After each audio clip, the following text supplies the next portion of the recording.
Elliot Graves wasn't looking for anything in particular that morning. He was the sort of man who collected meaning, not value. Old cameras, brittle maps, ceramic figures whose faces were long rubbed smooth by time. He liked objects with mystery, silence, pieces with more questions than answers. So when he passed a stall at number 17 and saw the strange blackened lectern leaning awkwardly against a milk crate of tattered books, something inside him paused. It was unlike anything else on display. Heavy, solid, carved from a dark wood that seemed to resist sunlight, like a shadow, given form. Its surface shimmered faintly with dust, and across the slanted top were faint grooves, script of some kind, foreign and flickering at the edge of his vision. "This for sale?" Elliot asked, adjusting the strap on his canvas satchel. The stall holder, an older man in a flat cap, cheeks weathered like dried leather, nodded slowly, eyes narrowed. Interesting piece. The previous owner just went missing. Yeah, all of it is. Came from a house clearance. Fella went missing a few months back. No note, no signs, just gone. This lectern was in his study. Rest of his stuff's here too. Gone? Elliot glanced at the object again. It almost looked like it had been burned, but the grain wasn't charred, just impossibly dark. Police said maybe he wandered off, but nah, he was always in that house. Bit of a loner. This was his favourite piece, apparently. The old man shrugged. No one's claimed it. You can take it for a $5. Elliot stepped closer. His fingers brushed the surface. It felt warm. "What do these markings mean?" The man chuckled, but without mirth. "No idea. Might be Latin, or something older. The owner used to mutter it, like a chant or something. Spooked the neighbour's cat half to death." He cleared his throat. "I heard him say it once. Sounded like Vernon Hall. Something like that." He leaned over, squinting. "See? It's written there. Right on the front. Looks like a name. Varninhal. "Vernon Hall," Elliot repeated, misplacing the emphasis. "Varninhale. No, wait. Vernon Hall?" The man shook his head. "Don't matter how you say it. It's just a word. It's never done anything." Elliot smiled. "Still, it's beautiful, in a grim sort of way." The man wrapped it in an old tartan blanket, avoiding direct contact. "Just don't go saying it too much after dark." Elliot laughed. "I'll try to resist the temptation." That night, Elliot set it up in his home studio, his cabinet of curiosity, as he called it. Framed by old war posters and hanging gas lanterns, the lectern looked, perfect, like it had always belonged there. He wiped the dust from its surface, tracing the letters again with his fingertip. Varninhal. Varninhal. Varninhal. Nothing happened. No flicker, no glow, not even a draught of air. He chuckled to himself. Probably some medieval scholar's pen name. And yet, that night, as he slept, the sound of creaking wood echoed once, softly, from the direction of the studio. The lectern had shifted, just slightly. Chapter 2. The Right Way to Say It. The next morning, Elliot Gray sat cross-legged on the floor of his study, the old lectern looming just beyond his desk lamp, watching him like a relic, with secrets it had no intention of sharing. He'd searched for hours. Varninhal. Not a name, not a place, not a word in any dictionary. He tried breaking it apart. Varnin, Hal, Hal, Valnin. Varninhal. Varninhal. Still nothing. But then, buried deep in a forgotten corner of the internet, he found a thread on a closed blog. 3 posts. The author, username long deleted, wrote about a word that was never written, but always waiting to be spoken. The post was riddled with strange references. The door opens only when the tongue strikes true. Most speak it wrong, and nothing comes. But those who speak it right see the edge. You do not call it, it hears you. Elliot leaned back in his chair, staring at the lectern, brow furrowed. "All right," he murmured. "Let's see what happens when we get it right." He positioned the lectern behind him, sat upright, and began. "Varnin Hall, Varnin Hall, Varnin Hall." One by one he tried them. Varnin Hall. Writing each variation down on a yellow legal pad. His voice filled the quiet room like a mantra, familiar syllables twisted into alien shapes. Varn in Hall. His tone became more playful, more curious, as the list grew. Varin Hell, Varninal, Vorn en Heil. Video static crackles for a half second, imperceptible in real time. He didn't notice. His pen scratched another spelling onto the pad. Vernonor. Louder interference. The image briefly distorts. Still, Elliot was unaware. He looked up, exhaled slowly, then tried again, this time unknowingly closer. Vernal. Pause. Then a shift in atmosphere. No music, just breath and silence. He blinked. His posture straightened.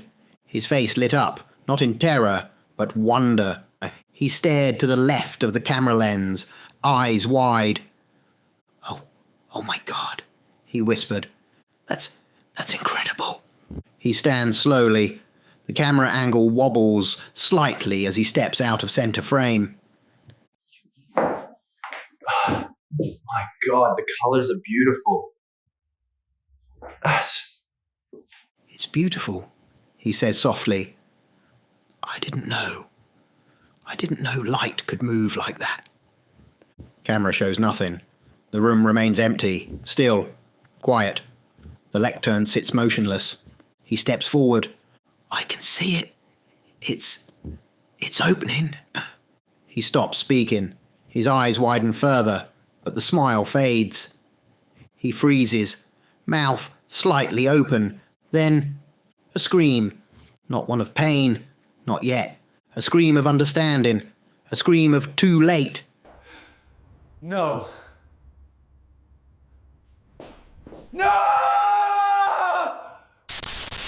Static rips across the screen. Audio distorts. Layers twist into a deep mechanical hum. All visuals are lost. A few seconds later, the image returns. The room is empty. The camera still records. The lectern stands untouched. The yellow notepad lies on the floor, blank side up. And somewhere, not on the footage, but just beneath the silence, there's the soft sound of wood creaking, like something shifting, waiting for the next voice to get it right.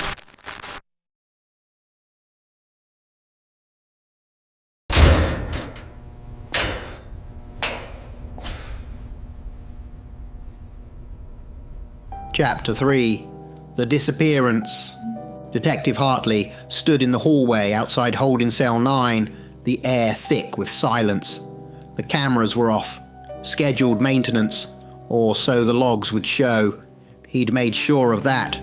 Every feed in the detention wing had gone dark at precisely 3:06 a.m., leaving just enough time for what needed to be done. He turned the key slowly. The metal door groaned as it opened, revealing Merrick Vale sitting casually on the bunk. Sharp eyes, half a smirk. They finally let me out? Merrick asked. Hartley didn't answer. He stepped inside and tossed a pair of cuffs onto the bench beside him. You're coming with me, he said. Merrick raised an eyebrow. What if I don't? Hartley stared at him, deadpan. Then I drag you. There was a beat of silence. Then Merrick stood and stretched his neck with a quiet pop. Didn't know you were the hands-on type, detective. Hartley cuffed him without another word. The precinct was quiet.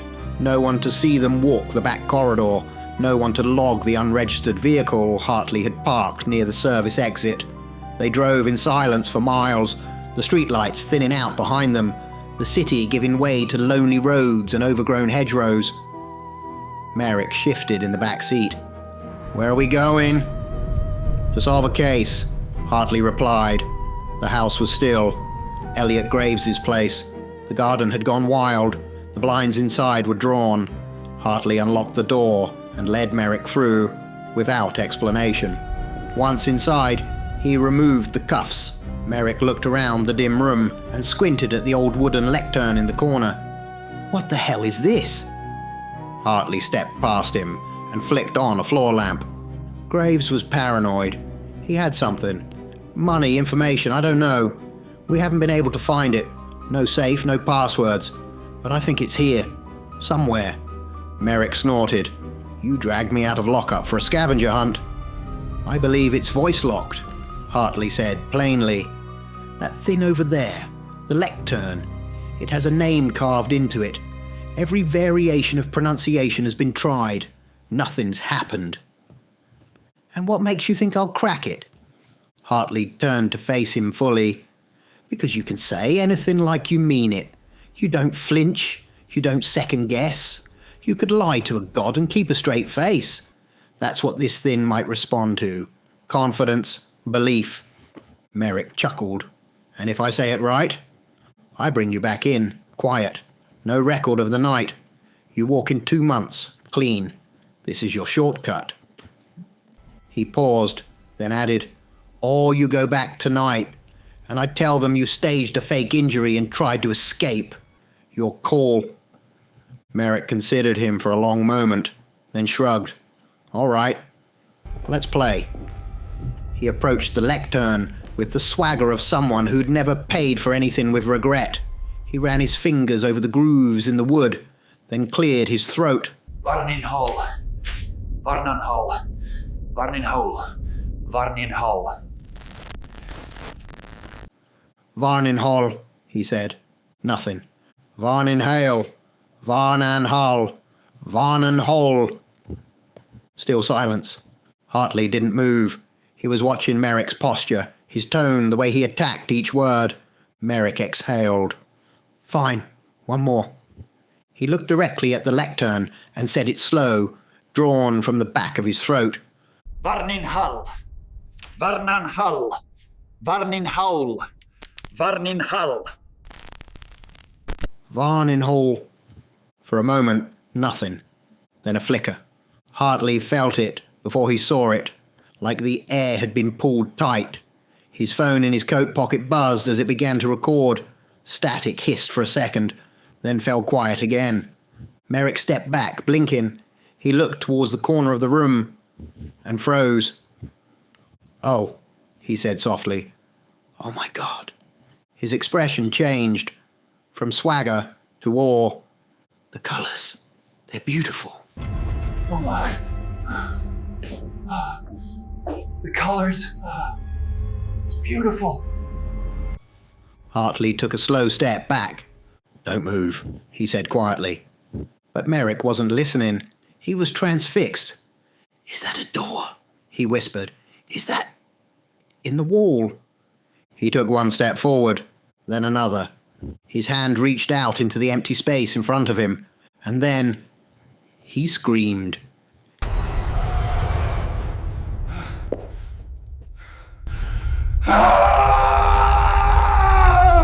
It was not a scream of pain, but of terror, pure, primal, irreversible, and just like that, he was gone. Hartley stood there in silence. The lectern was still, the room was quiet, the man was gone. He tapped his phone once to end the recording, then reached into his coat and took out a small metal flask. One sip, just one, then he turned and left the house. The next morning, the precinct was chaos. Hal Merrick had vanished. No one knew how, no one knew when. One moment he was in his cell, the next, it was empty. Hartley arrived with a bandage above his eyebrow. When asked what happened, He said he'd been attacked during the night. The lock on the service door had been tampered with, he claimed. There were no camera feeds, no eyewitnesses. The theory was obvious. Someone on the outside had helped Merrick escape. Maybe a crew, maybe enemies trying to silence him. Either way, he was gone. Hartley kept his answers short. He requested desk duty for a week, citing the blow to the head. No one questioned him. Later that evening, the local news ran the story. Hal Merrick has gone missing from police custody under mysterious circumstances. Known for his powerful connections and near untouchable legal track record, Merrick was on track for early release. Despite a long history of violent crime, officials believe his disappearance may have been the result of an internal breach or an orchestrated escape.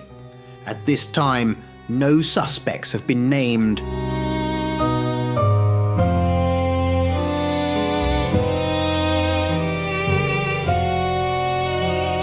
Final chapter, Ashes and Silence. The news came and went in 24 hours. Hal Merrick, career criminal, known manipulator, and long-time spectre of the courtroom, had disappeared. No one could prove how. There were no prints, no DNA, no forced locks. The CCTV feeds had gone down for maintenance, and Merrick's cell had been empty when the system came back online. The story on the news was simple.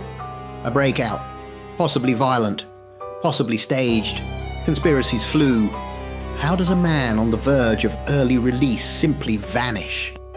Why would anyone break him out when the justice system was about to do it for them?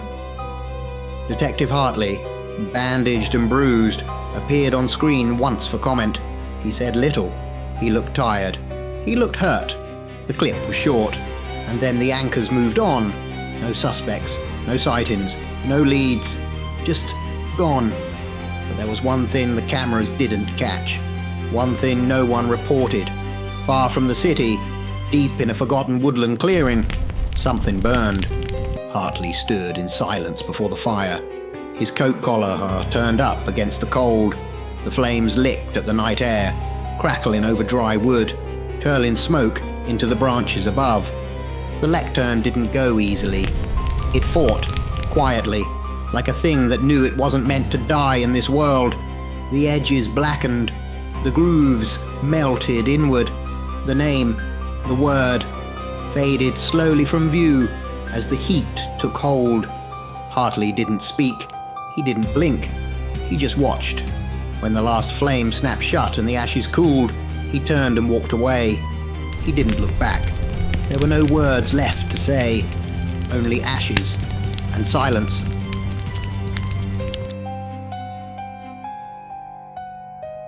Somewhere, the wind chimes above a shop door stirred. An old bell rang. A man in his 40s stepped inside the shop, brushing rain from his coat. The lights inside were dim, yellowed, humming faintly overhead. He walked the aisles slowly. Vintage radios, old clocks, faded books stacked in crooked towers. And then, in the far corner, he saw it. The lectern. Whole, untouched, waiting. He stepped toward it, drawn by something he couldn't name, something just under the surface of thought. As he reached out, a voice spoke calmly from behind him. A man in a flat cap, quiet eyes, a neutral smile. Interesting piece. The last owner just disappeared. The man looked back, smiling faintly, intrigued, and somewhere in the room, something else listened. I'll take it.